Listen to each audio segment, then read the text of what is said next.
शलाकया चक्षुरुन्मिलितं येन तस्मै श्रीगुरुवे नमः। हरे कृष्णा।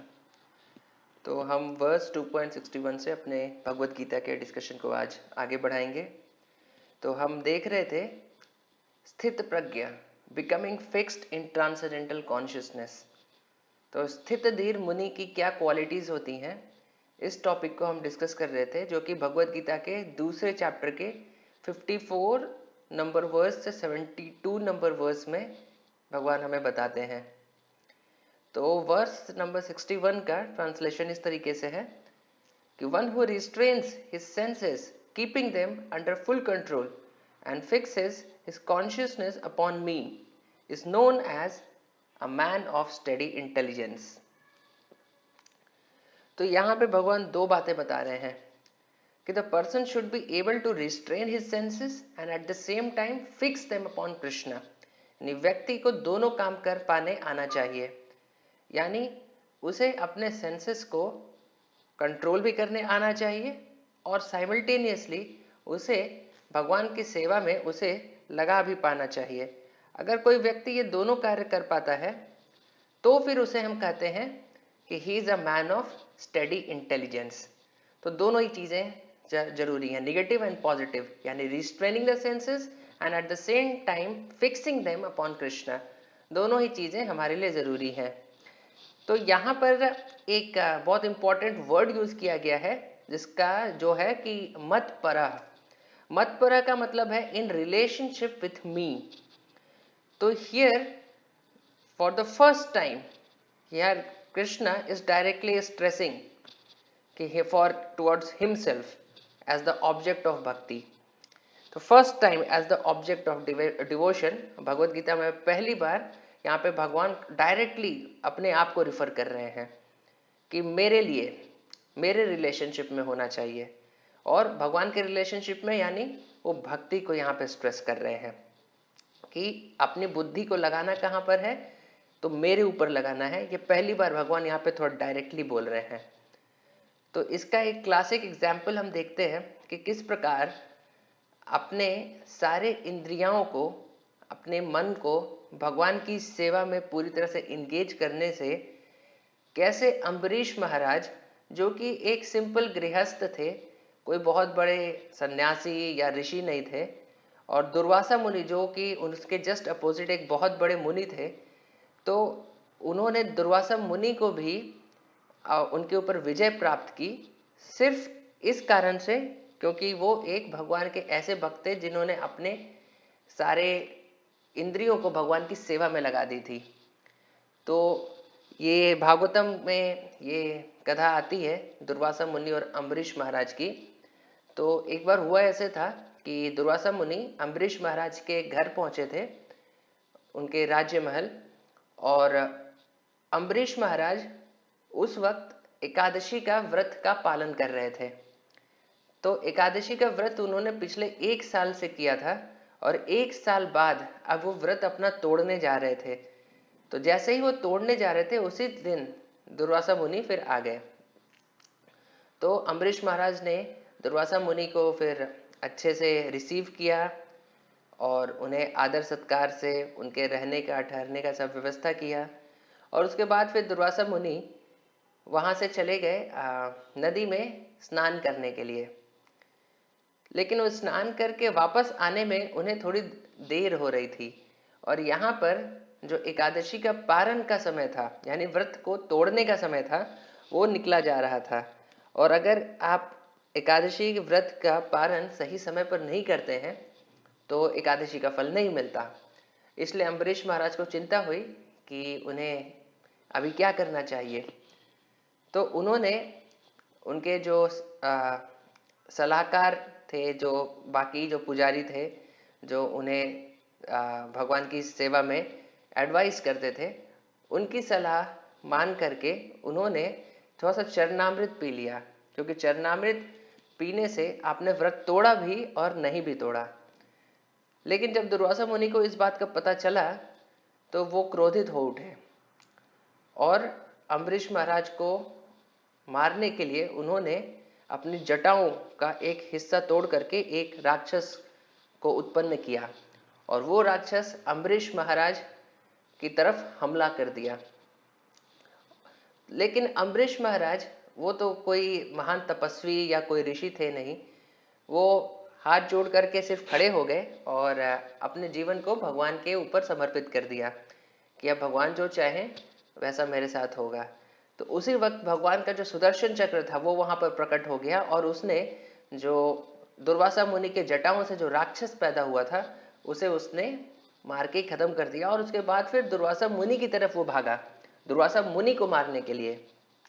तो दुर्वासा मुनि फिर वहां से भागने लगे, वो बहुत जगहों पर गए, अलग अलग जगहों पे गए, भगवान ब्रह्मा के पास गए, भगवान शिव के पास गए, अलग अलग लोगों से उन्होंने हेल्प मांगी कि मुझे इस सुदर्शन चक्र से बचाइए। फाइनली वो भगवान विष्णु के पास पहुंचे। तो भगवान विष्णु फिर बोलते हैं कि अरे मैं भी तुम्हें इस सुदर्शन चक्र से नहीं बचा सकता, क्योंकि मेरी शक्ति मेरे हाथ बस में नहीं होती, मैं इंडिपेंडेंट नहीं हूं, मैं अपने भक्तों के वश में हूं। तो अगर कोई व्यक्ति तुम्हारी हेल्प कर सकता है, तुम्हें इस चक्र से बचा सकता है, तो वो खुद महाराज अम्बरीश हैं।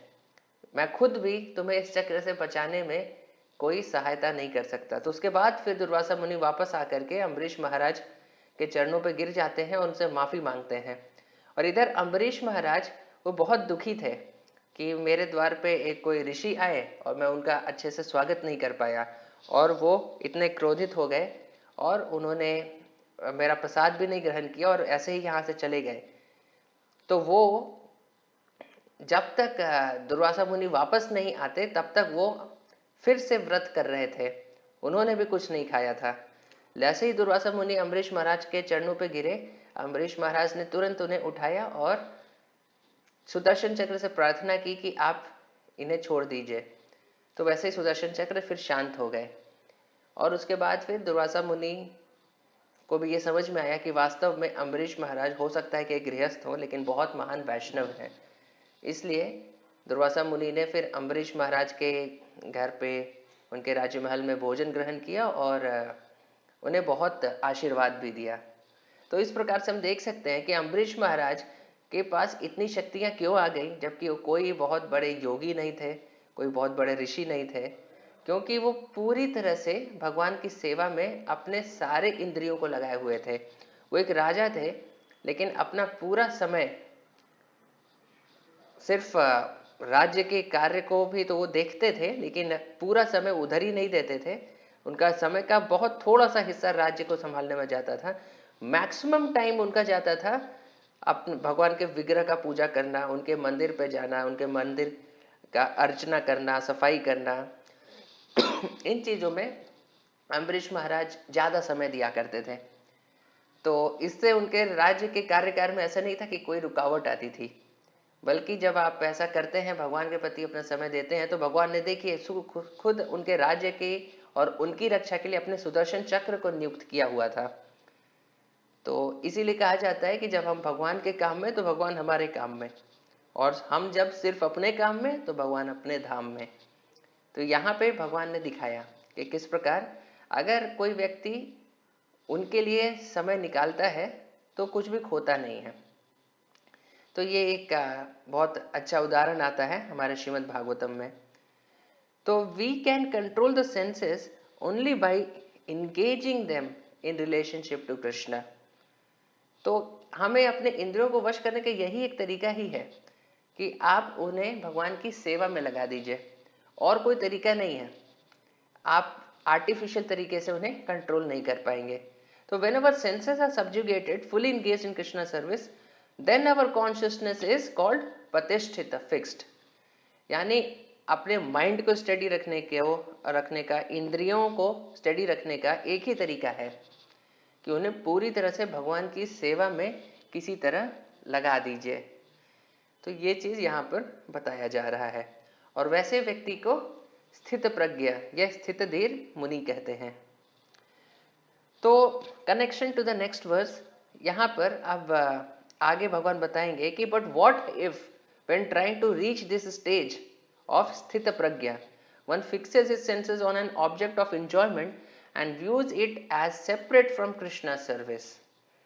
यानी इस स्टेज पे पहुंचने के रास्ते में अगर कोई व्यक्ति थोड़ा सा डिविएट हो जाता है और अपनी इंद्रियों को किसी सेंस ऑब्जेक्ट पे, भोग की वस्तु पे फिक्स कर देता है और उसे भगवान से भिन्न समझता है, कि भगवान की एनर्जी के जैसा उसे नहीं देखता जो कि भगवान के इंजॉयमेंट के लिए है, बल्कि अपने इंजॉयमेंट के रूप में उसे देखता है, तो फिर उसका क्या होता है।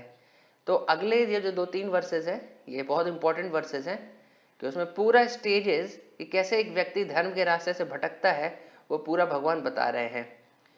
तो ये एक इंपॉर्टेंट वर्स है 2.62, जिसे आप याद भी कर सकते हैं। इसमें भगवान बताते हैं, ध्यायतो विषयान पुंसा संगस्तेषु उपजायते, संगात संजायते कामा, कामात क्रोधो भी जायते।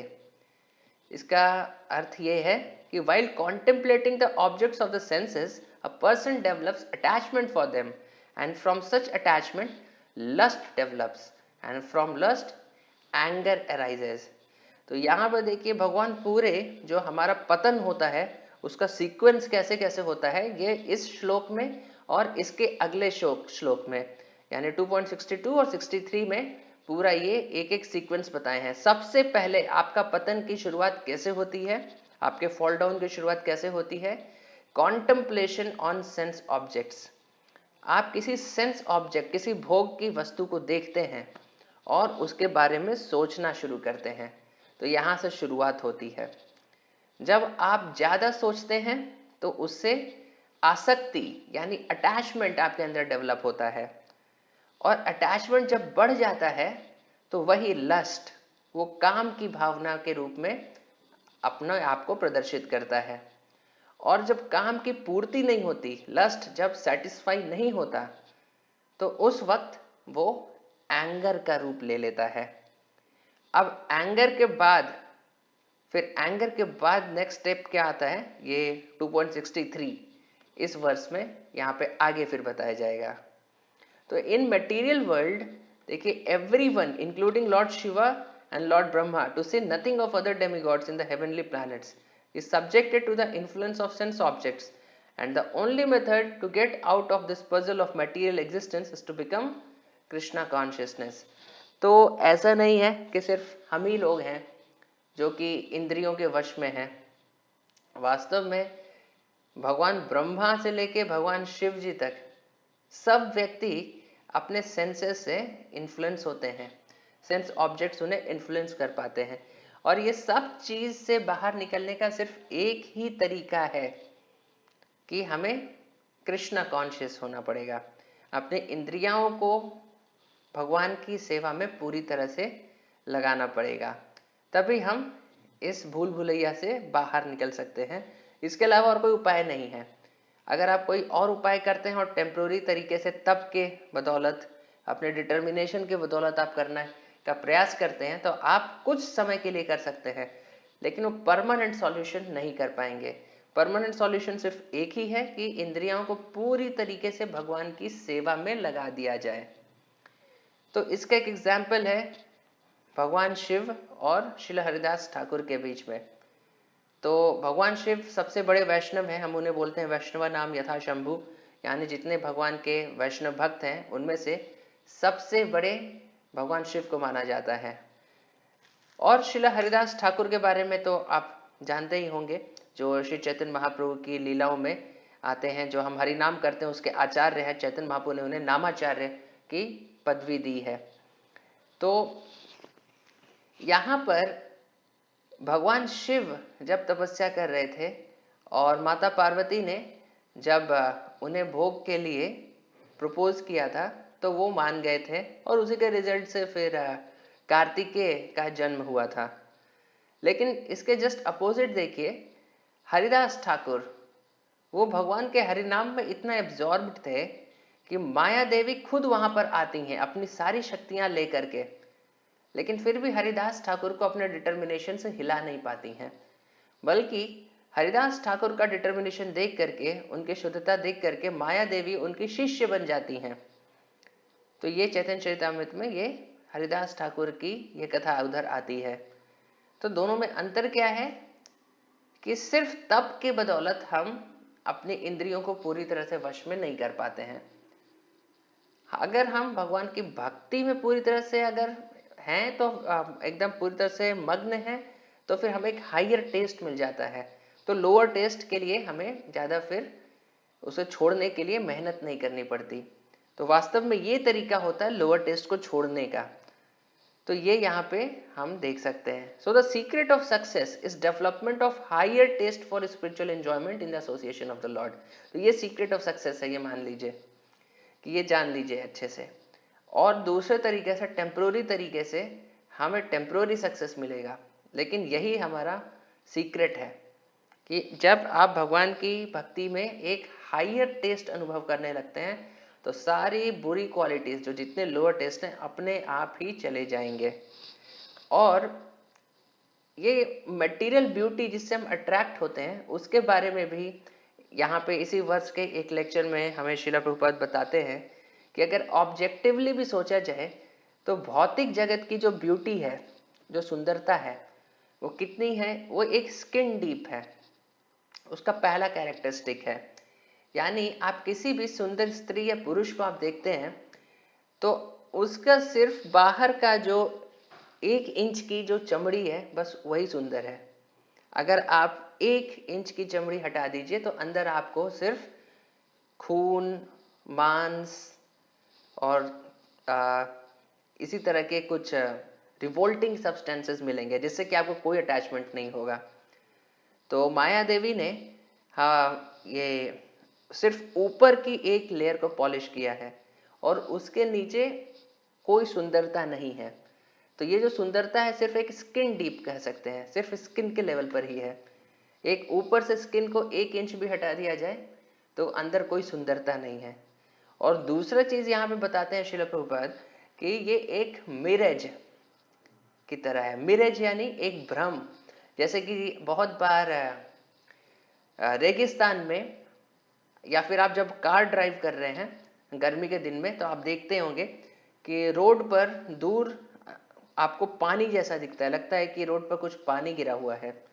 रेगिस्तान में भी दूर इसी तरह जब आप देखते हैं तो लगता है कि वहाँ पे कोई तालाब है, कोई पानी ऐसे वहाँ पर है, लेकिन पास जाते हैं तो पता चलता है कि यार यहाँ पे कोई पानी जैसी चीज़ नहीं है। तो जो रेगिस्तान में जो जानवर होते हैं, जो प्यासे होते हैं, वो इसी प्रकार पानी ढूंढते ढूंढते उसके पीछे भागते भागते उनकी मृत्यु हो जाती है, लेकिन उन्हें पानी नहीं मिलता क्योंकि उन्हें या दूर से देखने से लगता है कि बस कुछ ही दूर पे पानी है, जबकि वास्तव में वहाँ पे पानी नहीं होता।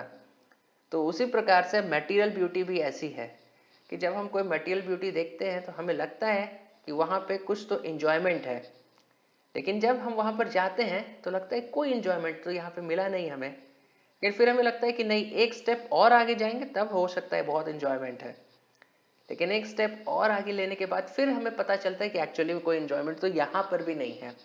तो इस प्रकार से व्यक्ति बस भागता रहता है सेंस ऑब्जेक्ट्स के पीछे, लेकिन उसे कभी भी सही तरीका जो खुश रहने का वो मिल नहीं पाता है और पूरी जिंदगी वो खुशी ढूंढते ढूंढते ही बिता देता है। क्योंकि हमारे शास्त्र बताते हैं कि सच्ची खुशी, सच्चा अगर शांति आपको चाहिए तो सिर्फ भगवान की भक्ति में ही मिल पाएगा। तो ये वर्स 2.62 है। अब 63 में यही फॉल डाउन के सीक्वेंस को फिर आगे फिर यहाँ पे भगवान कृष्ण कंटिन्यू करते हैं। तो यहाँ पे बताते हैं क्रोधात भवति सम्मोह, सम्मोहाद स्मृति विभ्रम, स्मृति भ्रंश बुद्धि नाशो, बुद्धि नाशात प्रणश्यति। तो यहाँ पे बताते हैं from anger complete delusion arises and from delusion bewilderment of memory. When memory is bewildered, intelligence is lost, and when intelligence is lost, one falls down again into the material pool. तो यहाँ पर भगवान अब fall down के process को पूरा complete यहाँ पे कर दिए हैं। तो देखिए एंगर तक लास्ट टाइम हमने देखा था पिछले वर्ष में कि कॉन्टेम्पलेशन ऑन सेंसेस आता है, फिर अटैचमेंट आता है, फिर उससे लस्ट आता है, लस्ट जब अनफुलफिल होता है तो एंगर आता है, एंगर के बाद डेल्यूजन यानी एक तरह का इल्यूजन आता है, देन बिविल्डरमेंट ऑफ मेमोरी, आपकी जो मेमोरी है वो पूरी तरह से बिविल्डर हो जाती है, अच्छे बुरे बैड एक्सपीरियंसेस या गुड एक्सपीरियंसेस आपको कुछ याद नहीं रहते, and there is loss of intelligence, then the person becomes so foolish that he takes all wrong decisions. वो सब तरह का गलत तरीके का वो डिसीजन लेगा और उसके बाद फिर फाइनल स्टेप है देन ही फॉल्स डाउन, पूरी तरह से उसका पतन हो जाता है। तो देखिए हमारा जो मन है ना, इसे हमें किसी चीज पे फिक्स करना होगा। तो अगर हम भगवान पर फिक्स नहीं करते हैं तो फिर किसी और चीज पे फिक्स करेंगे, तो फिर हम सेंस ऑब्जेक्ट पे फिक्स करेंगे, क्योंकि मन हमारा खाली तो रह नहीं सकता, किसी न किसी चीज पे हमें इसे फिक्स करना ही पड़ेगा। तो हमारे पास दो चॉइस है, या तो इसे भगवान के ऊपर फिक्स करिए या तो फिर सेंस ऑब्जेक्ट्स के ऊपर फिक्स करिए। तो भगवान के ऊपर फिक्स करेंगे तो फिर हम देख रहे हैं कि स्थितधीर मुनि जैसा जो स्टेट है जो हमने डिस्कस किया था, वो स्टेट हम प्राप्त कर लेंगे। लेकिन अगर नहीं कर पाए तो क्या होगा, वो वर्स नंबर 62 और 63 में यहाँ पर भगवान बताते हैं कि इस प्रकार से हम धीरे धीरे फॉल डाउन की तरफ आगे बढ़ेंगे। तो फाल्गु वैराग्य और रियल वैराग्य, ये एक बहुत इंपॉर्टेंट कॉन्सेप्ट है जो हमें जानते रहना चाहिए कि फाल्गु वैराग्य फाल्गु वैरागी वो होते हैं जो सब कुछ को सिर्फ रिजेक्ट करते हैं। तो सब कुछ को सिर्फ रिजेक्ट कर देना, उसे माया समझ करके, इसे सही में वैराग्य नहीं कहा जाता। रियल वैराग्य वो है कि हमें सब चीज को उनके करेक्ट रिलेशनशिप विद कृष्ण के साथ उनका जो रिलेशनशिप है उस रूप में उसे देखना चाहिए और उसे सही कार्य में उपयोग करना चाहिए।